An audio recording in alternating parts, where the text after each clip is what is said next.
Hi, I'm Bernard Smith. I started Full of Life Farm here on my parents' farm several years ago. This farm was purchased by my great-grandfather about 120 years ago. So it seemed like a logical place to start our farm here. It was about 2002, 2003 where I learned how processed food was affecting our health and my family's health.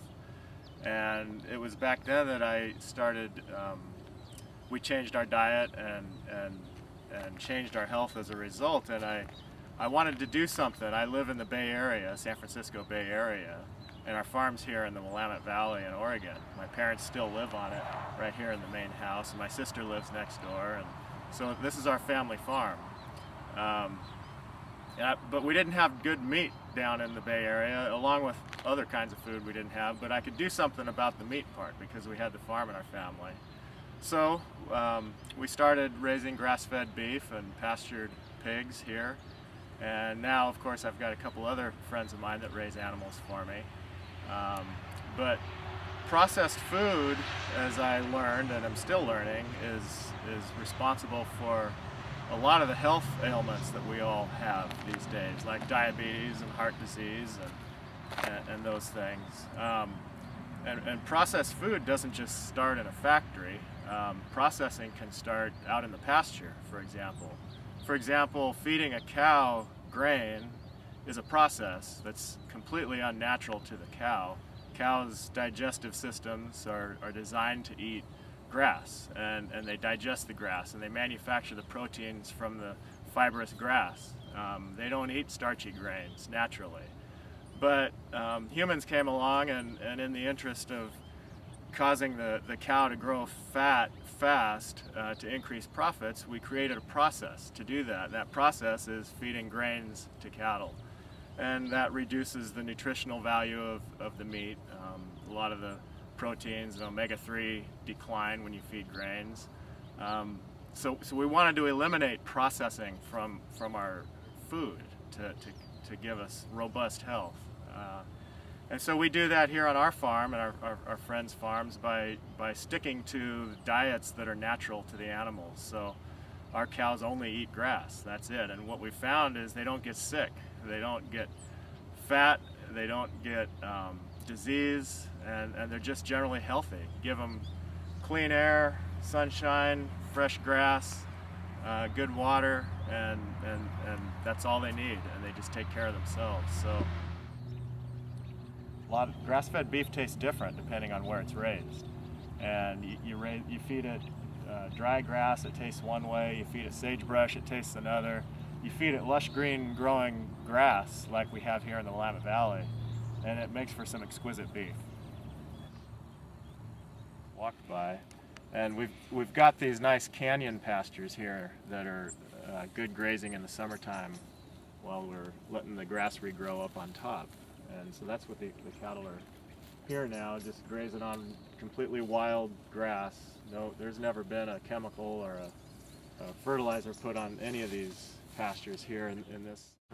With the pigs, you know, the process that's put in place for pigs these days, in a lot of cases, is a concrete floor in a building, high density pigs eating cheap feed, soybeans mainly, soybeans and corn, that results in the pork that we get in our grocery stores. And we do it different out here.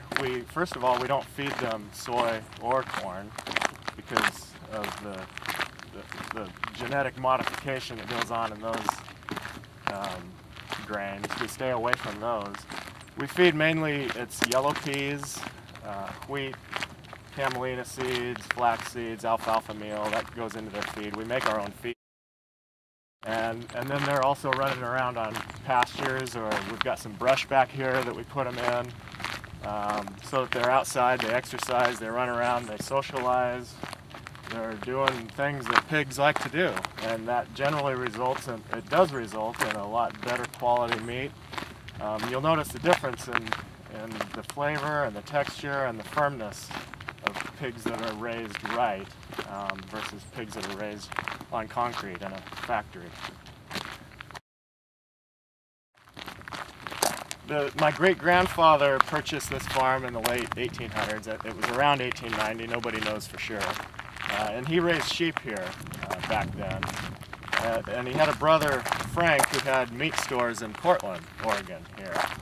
And my grandfather, Bernard, great-grandfather, Bernard, who I'm named after, would ferry his lambs to the Portland meat markets, and his brother Frank would sell them to the people in Portland. So we were a big meat supplier to the city of Portland back in the late 1800s, early 1900s. And when he died, my great-grandfather Walter continued the sheep operation, and for several years running he was recognized as having the highest producing flock of sheep in the state of Oregon. In 1958, my dad was a junior in high school, I believe, when his dad died, and he wasn't ready to take over the farm, but he did after high school. So from 1960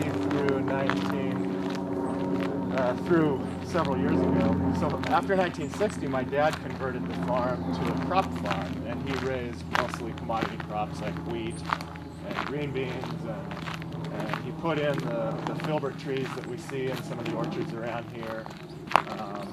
And that's the farm that I grew up on as a kid here. So as our business has grown, you know, we don't want to give up the small farm philosophy, because then we wouldn't be able to provide the quality that is my main goal. So we've fueled our growth and allowed ourselves to serve customers in the San Francisco area and the Los Angeles and San Diego areas, not by putting more animals through our farm, but by having a couple other small farms raise the animals for us. And in doing that, we've provided them a steady source of income as well to support those small farms. So that model of networking together a group of small farms is the model that we're going after, the model that supports our business. So I hope you enjoyed our little farm tour here today. Thanks for watching our video. If you have any questions about the way we raise our animals or the products that we sell, feel free to give me a call or email me, and feel free to watch the other videos on our website. Have a great day. Thanks.